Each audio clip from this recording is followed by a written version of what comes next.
बोलिए श्री सदगुरुदेव की जय। सदगुरु कबीर साहब जी की वानियाँ यह जीवों की प्रति इतना करुणा कि क्या पूछना।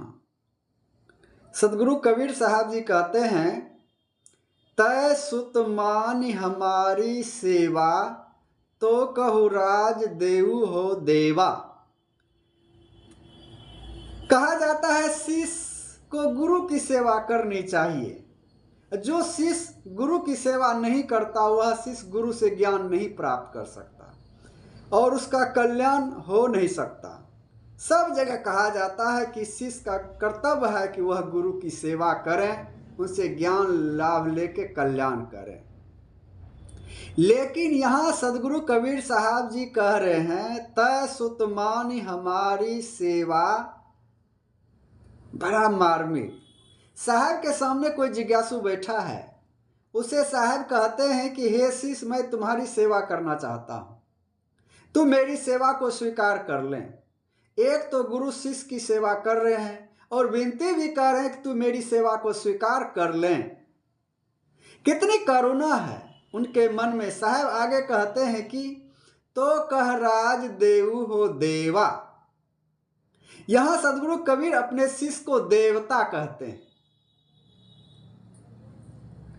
हे देवता, हे शिष्य, तू मेरी सेवा को स्वीकार कर लें तो मैं तुम्हें आत्मस्थिति का, स्वरूप स्थिति का अविचल राज देने के लिए तैयार हूं। कितनी करुणा है साहब के मन में। साहब कहते दयारूप मानव मात्र के लिए दया का व्यवहार बताया जा रहा है कि पारख का लक्षण है किसी के लिए कटु शब्द न बोलना, कटु खंडन न करना, कटु व्यवहार न करना, मन को कटु न बनाना, यह व्यवहार में है। अपने लिए स्थिर पद रहे, बाहर से मुड़कर अपने आप में स्थित हो जाना, यह पारखी क्या पहचान है। थोड़ी थोड़ी बातों के लिए मन चंचल बना रहे। किसी की गाड़ी देखे तो सोचने लगा कि मेरे पास भी ऐसी गाड़ियां हो, और किसी का बढ़िया मकान देखा तो मेरा भी मकान ऐसा होता तो कितना अच्छा होता। एक तरफ अपने को सुध-बुध कहते हैं और दूसरी तरफ ललचा भी रहे हैं, तो ये फिर यह पारखी का लक्षण कहाँ हुआ।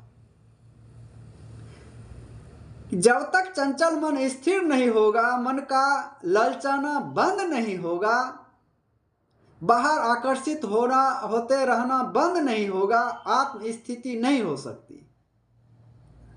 और तब तक कल्याण भी नहीं हो सकता। चाहे बाहर कितनी भी उपलब्धियां क्यों ना मिल जाए, कोई बहुत बड़ा गुरु हो गया, बहुत बड़ा महंत हो गया, बहुत संपदाशाली हो गया, तो बड़ा पदाधिकारी हो गया, किसी से ना तो मन को शांति मिलेगी ना कल्याण होगा।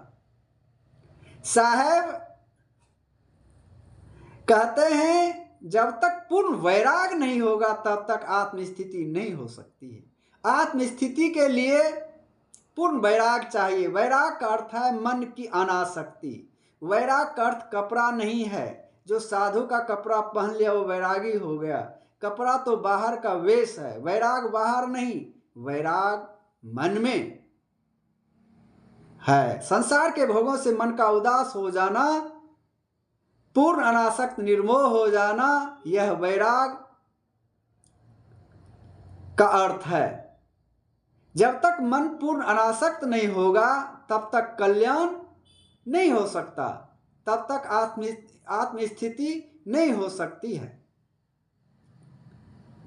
इसलिए सदगुरु कबीर साहब जी का पूर्ण भक्ति, पूरा व्यक्तित्व, पूरी वानियां वैराग से भरा हुआ है।